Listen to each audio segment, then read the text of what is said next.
మహోపాధ్యాయ శ్రీ మహోపాధ్యాయ కళా ప్రపూర్ణ బ్రహ్మశ్రీ వేదం వెంకటరాయ శాస్త్రి గారి జీవిత చరిత్ర 2వ భాగం 28/4/26.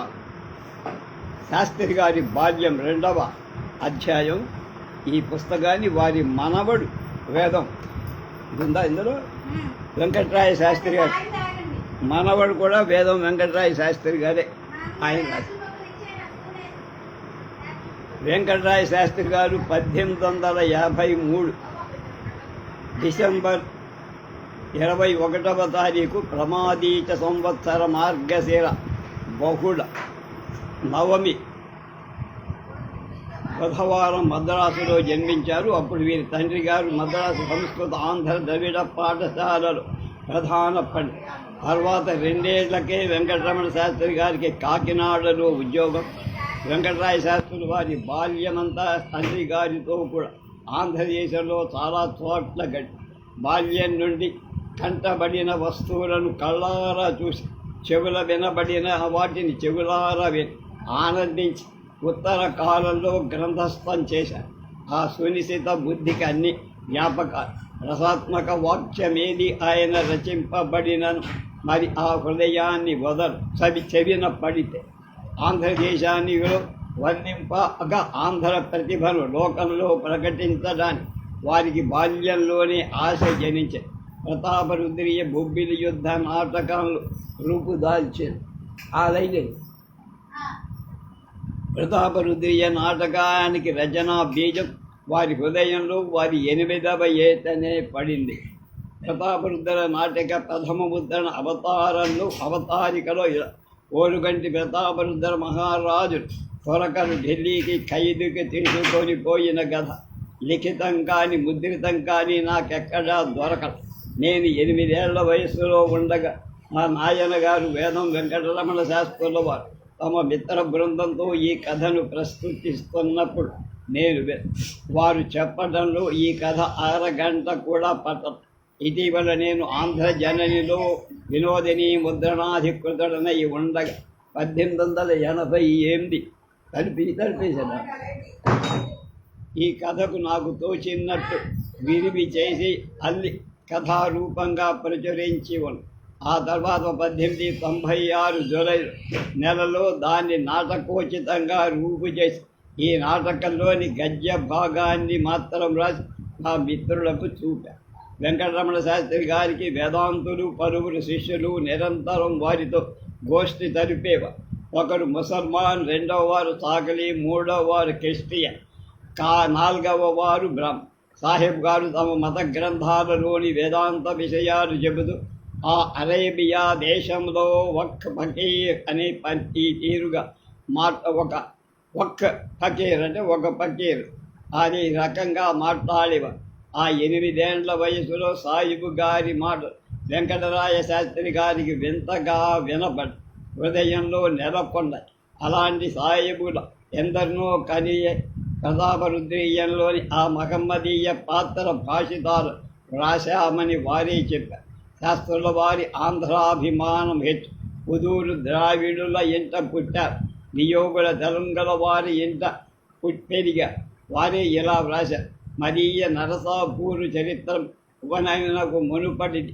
ఉపనయనము గర్భాష్టంలో మల్లయ్య పాడంలో పులిపాక లచ్చన్న బాబు గారు, శేషమ్మ పిన్ని గారు, చంద్రమత్తయ్య, రవణపత్తయ్య వారికి గోసమృద్ధి పేరిన హయ్యంగ వీణం, చక్కెర కేడి, అరటియాకు వంట రుచి 12 సంవత్సరాల అనంతరం కూడా యథాపూర్వంగా ఉండటం నెమళ్ళ గొప్ప ఆరామం.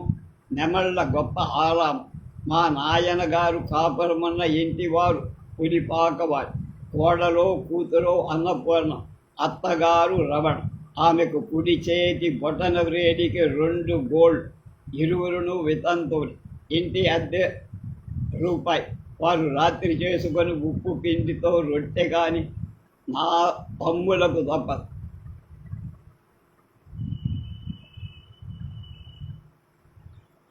ఈ చెప్పిన 3 కుటుంబాలు అభేద ప్రతిపత్తితో అత్యంత వైత్రితో ఉండే వారి ఆ ఇంటిలో పిశాచ ప్రధ ఆ పిశాచాలు మేము కోడూరికి పోయిన తర్వాత ఆ ఇంట్లో నివసించిన వాళ్ళని పీక్కు తినటం వెంకటరమణ శాస్త్రుల వారు మా వారు, అందుకనే వారిని ఏమియూ చేయమైతిమి అని పిశాచాలు వాదించరు.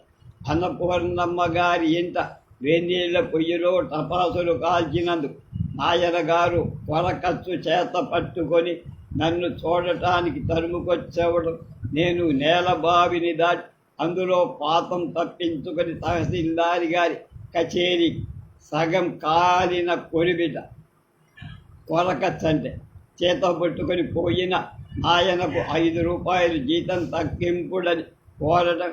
కొరకంచు అంటే వారికి అర్థం తెలియ కొంత చర్చ పరిహాసం. టైలర్ దొరగారు రోజా పుష్పాలు బూచీలేని చిన్న దట్టి దొరవారి ఆక్షేపం అవధూతాశ్రమం అని నేను వచింపగా దొరవారు సమాధాన పడినట్టు నటించడం. ఒకనాడు రాత్రి నాయనగారు నన్ను వీధిలోకి దోసి తలుపి వేయటం. అప్పుడు చింతాతయ్య గారి ఇంటికి పోవడం. మా పురుగు ఎడమవైపు గోటేటి వారు, వారి ఎంట దొండపాదులు సదా ఆ దొండ పిందెలను కాయలను నేను భక్షించుతుండటం. మా ఇంటికి కుడివైపు పొరుగు రేవువారు. ఆ పైకమిచ్చి నాయనగారి ఉత్తమర్నులొక ఉపాదాన బ్రాహ్మణ్ వడ్డీ తీసుకోవటమే కాక నిత్య అతిథిని తొలగించడం. పులిపాక వారు మాకు సదా వైద్యం చేయించుతుండరు. కోడూరు సోంభట్ల వెంకట సోమయ్య, వెంకట జోగయ్య గారు మా నాయన గారి దగ్గర నైషధం చదివేవారు. రాజులు కొందరు వసుచరిత్ర చదివేవారు. వెంకట సుబ్బయ్యకు గడ్డి మేటి నుండి వెంటి పట్టుకొని తెగుతుండగా జారి పడినందుకు చెయ్యి విరిగి దాన్ని కొడ్డూరనే గ్రామంలో రాజులు కట్టి కుదిర్చారు. అక్కడ ప్రతి తరగతిలో నేనే మొదటివాడు. పై తరగతిలో నన్ను వేయగానే క్షణంలో నేనే మొదటివాడు నవ్వుతా. మరి నా తాగు తప్పింప ఉరుడ తరముగా నాకు ఒక మారు చెప్పిన చాలు, ఒక మారు చదివితే చాలు. నాకు సులువుగా రాంది గణితం, కుదరంది చేతివ్ర. నేను దెబ్బలెరగను, అబద్ధం చెప్పను. సాలాఖరు పరీక్షలో అంటే యాన్యువల్ ఎగ్జామ్లో నాకు పుస్తక బహుమానం ఫర్ జనరల్ ప్రొఫిషియన్సీ అని వ్రాసి ఇచ్చారు. ఉపనయనం తర్వాత తాతగారు సంధ్యావందనం చెప్పడం, నేను నోట చెబుతూ చేతులతో సంశోధకాన్ని కాలువలు పారించడం. రేవువారి ఇంట ఒక పంతులు సర్కారు ఉద్యోగస్తుడు, పేరు కస్తూరి వారు, ఇంటి పేరు తద్భార్య శేషం. ఆమె సంస్కృతం విదుషి. ప్రతిరోజు రాత్రి మా నాయన గారి భోజన సమయంలో వారితో సంభాషిస్తూ ఉండే. తద్భర్త ఆమెను మా నాయన గారితో ఇలా విద్యా వ్యాసంగం చేయట ఆక్షేపింప, పైగా సంతోషం. శాస్త్రి గారు రాజమండ్రిలో ఉండగా మితిమీరి బోటు షికారులు వెళ్ళేవారు. ఒక్కొక్కప్పుడు రాత్రులు కూడా ఇంటికి రాకే తిరిగేవారు. వీరి తమ్ముడు వెంకట సుబ్బయ్య గారు నిరంతరం వారికి తోడు. వారికి శాస్త్రుల వారికి వయస్సులో భేదం లేదు. ఒకమారు వీరిద్దరూ కొందరు స్నేహితులతో గోదావరిలో ఈత పందాలు వేసుకొని అవతలి గట్టుకు ఈదసాగి కొంత దూరం ఈదేటప్పటికి స్నేహితులు ఒకరొకరుగా వెనక్కి జారిపోయారు. చివరికి శాస్త్రులు గారు వారి సోదరులు వీరికి అభిమానం ఎక్కువ. వెనకకు పోయిన పరువు లోపమని ఈదుతూనే ఉన్నారు. లోతు కాలికి నేల అందదు. ఇందులో శాస్త్రుల వారికి ఈత సరిగా రాదు. వారి తమ్ములకు చక్కగా వారు వీరిని పట్టుకొని ఈదుతారు. శాస్త్రుల వారి ధోవతి వదిలి పోయి కాలికి చుట్టుకొని ఇక ఈ ఈతకు అసాధ్యమే. అంతవారు ఈదలేక తమ్ముడితో, రే నన్ను వదిలి నేను చచ్చిపోతా, నాకు ఈ దినం గండం, నువ్వెందుకు నా కోసం చచ్చిపోతావని. మిమ్మల్ని వదిలిపెడతానా అని వెంకట సుబ్బయ్య మెల్లగా కాలికి నేల తగులు వరకు ప్రయాసతో తీసుకెళ్ళి అక్కడ సరిగా కంటి వరకు నీరు ప్రవాహం వేగంగా లాగుతారు. అలసిపోయారు. వాస్తవంగా శాస్త్రులు గారు నాడు తాము చనిపోతున్నామని అనుకున్న ఇంతలో దూరంలో పడవ ఒకటి కనబడి, పడవోయి పడవ, పోయి పడవ అని ఇద్దరూ అరిచారు. 2 సార్లు వీరి మాటలు వాళ్ళకి తర్వాత విని వీరు గొడ్డను పిండి విసరగా చూసి పడవాండ్రు వచ్చి, ఏం బ్రాహ్మలయ్య, ఏం పనయ్యా గోదావరిలో అని కసురుతూ ఎక్కించుకొని గట్టుకు చేర్చ. ఇంతలో ఎవరో వారి తండ్రి దగ్గరకు పోయి వారితో శాస్త్రుల వారు, మీ కొడుకులు ఈత పంజాలు వేసుకొని గోదావరిలో ఈస్తున్నారని, నది వరదలో ఉన్నారు, వెళ్ళిన వాళ్ళంతా వెనక్కి వచ్చేసారని, మీ వాళ్ళు మాత్రం అమాంతంగా చచ్చిపోతున్నారని చెప్పి ఊ అని గంభీరంగా కోపంగా చూశారే కానీ తండ్రి గారు మరేం బదులు. కొంతసేపటికి ఆ మనుష్యులే ఎవరో చూసి బోటులో ఎక్కించుకొస్తున్నారండి అని చెప్పి, వస్తున్నారు సరే అని బదులు చెప్పి తండ్రి అన్నారు.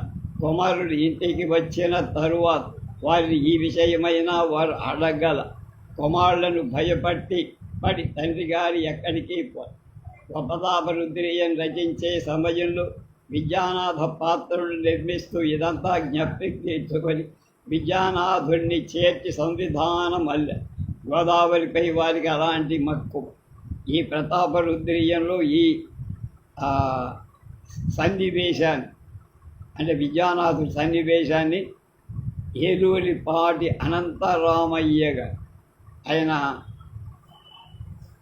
గుంటూరు ఓరియంటల్ కాలేజీలో ప్రిన్సిపాల్గా చేసి ఆయన కూడా బిఈడి అవ్వాలని షార్ట్ అండ్ బిఈడి చేయటానికి మేము 1963-64 రాజమండ్రి ట్రైనింగ్ కాలేజీకి వెళ్తే ఆయన కూడా వచ్చి చేరారు. వాళ్ళకి 6 నెలలు, మాకు సంవత్సరం కాదు. అది ఆ షార్ట్ అండ్ బిఈడి. ఇది ఆ సమయంలో యానివర్సరీ జరుగుతున్నప్పుడు ఈ అనంతరామయ్య గారు విద్యానాథుడిగా, నేను ఇంకొక సుబ్బారావు అనే నల్లగా మేమిద్దరం ఆయన శిష్యులుగా అక్కడ ఆ నాటకంలో నటించిన అద్భుతమైన జ్ఞాపకం నాకు.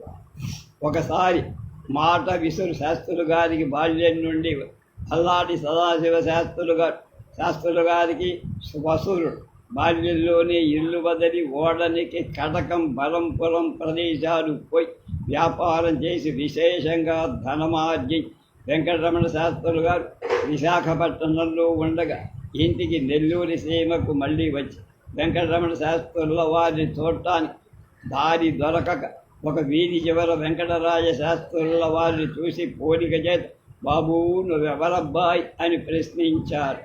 అప్పుడు వీరికి 8 ఏళ్ళు. ఎవడో ఒక వెర్రి ముండాకుడు, ఎవడైతే నీకే అని బదులు చెప్పి, ఇంచుకైనా కూడా సదాశివ శాస్త్రి గారు పటాటోపాని పరివారానికి జంక, ఇది కూడా వేదం వారికి తగినట్లే ఉన్నదని ఆ వెనక వెంకటరమణ శాస్త్రుల వారిని దర్శించి ఆ వెర్రి ముండాకుడు వారి కుమారుడే అని వారు తెలుసుకున్నారు. ప్రతాపరుద్రీయంలో వెర్రివాడు నేను కండచీయమని ఏమనుకున్నావు, పట్టుకుంటే వదలని శిష్యులను బెదిరిస్తా. విశాఖలో వీరు నివసించిన ఇంటి పొరుగు ఇంటి వాదడు ముసలాయ తన పడుచు భార్యను ఈ వాక్యాన్నే నిరంతరం బెదిరించేవాడు. జ్ఞాపకం ఉంచుకొని తమాషాగా నుండినందున వెర్రివాడికి తగిలించారు. బొబ్బిలి యుద్ధ నాటకంలో 5వ అంకంలో సిపాయిలు తిరుగుబాటు చేస్తున్నారని, సారాయి లేని వాడు యుద్ధం చెయ్యరని ఒక సిపాయి బుస్సీకి చెప్పారు. బుస్సీ, అవును, మామూలుగా బొడ్విన్తో వాడికి సారాయి మామూలు కొరత ప్రకారం ఇమ్మని చెప్పండి. బొడ్బిన్ అంటే బ్రాహ్మణ్. ఆ బొడ్బిన్ అనే పేరు విశాఖలో ఒక సారాయి దుకాణదారికి ఉండేది. నిన్న కొత్తలో చాలా వేడుగ్గా ఉండినది. ఆ సమయం దొరికినప్పుడు దాన్ని ప్రయోగించారు మా తండ్రి. విశాఖలో ఘనపండావారని సుప్రసిద్ధ బ్రాహ్మణ కుటుంబం వారు ఓడ వ్యాపారాలు చేశారు.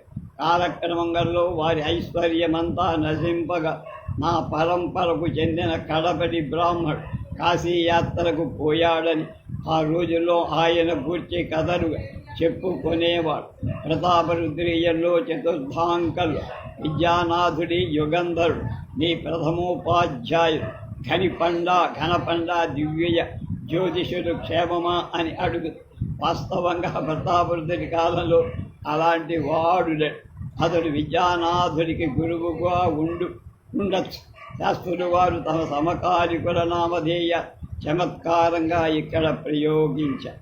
ఆ నాటకంలో అష్టమాంకంలో సుల్తాను ముందు వర్తకులాడించిన నాటకంలో సిపాయి పాత్రలు మనము గులాం దస్తఖైర్ మునిషి చేత కట్టించుకున్న పాట కానిద్దామురా అని పాడు.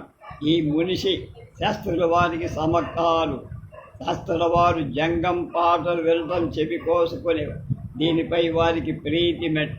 బాల్యంలో జంగం పాటలు, ముష్టివారి పాటలు, పడవ వాళ్ళ పాటలు వడలు తెలియని ఆవేశంతో కంఠస్థం చేసేవారు. తమ నాటకాలలో రసాత్మకమైన ఈ గ్రామ్య ఉక్తుల ఎక్కువగా తాగూసి అంటే స్థలం ఇచ్చారు. ఈ శాస్త్రుల వారి ఉపన్యాసాలందులో నాటకాలందు మెండుగా హాస్యం స్ఫురిస్తుండేదనే విషయం అందరికీ తెలిసింది. ఇందుకు మొదటి కారణం శాస్త్రుల వారి మాటల ధోరణి అలా. గొప్ప వ్యాకరణ విషయాల గురించి ఉపన్యసించేటప్పుడు కూడా శ్రోతలు కడుపులు చక్కలయ్యేటట్టుగా నవ్వాల్సింది. మాట వడి తడపు కొనక జవాబు చెప్పడం శాస్త్రుల వారికి సహజం. శాస్త్రుల వారి నాటకాలు లోక స్వభావ అనుకరణ, లోక వృత్త అనుకరణం వారిది మొదటి మాటలను చేష్టలు ఇతరులకు అవి ఎలా అభినయించి చూపగలిగింది వారి శక్తి. శాస్త్రుల వారి నాటకాలు అంతటి ప్రసిద్ధి చెందడానికి ముఖ్య కారణం వారి పాత్రోచిత భాష. సాయకులు, సాకళ్ళు, మంగళ్ళు, పామరుడు, విద్యావంతులు, బాలుడు, స్త్రీలు, అరవలు మొదలైన వారి గ్రామ్య భేదాలను మెలకువతో కనిపెట్టి నాటకాలలో ప్రయోగించి ఈ గ్రామ్య భేదాలన్నిటి తన బాల్యం నుండి కనిపట్టుతూ వచ్చారు. అదే వారి ప్రతిభ. రేపు శాస్త్రి గారి విద్యాభ్యాసం గురించి తెలుసుకో.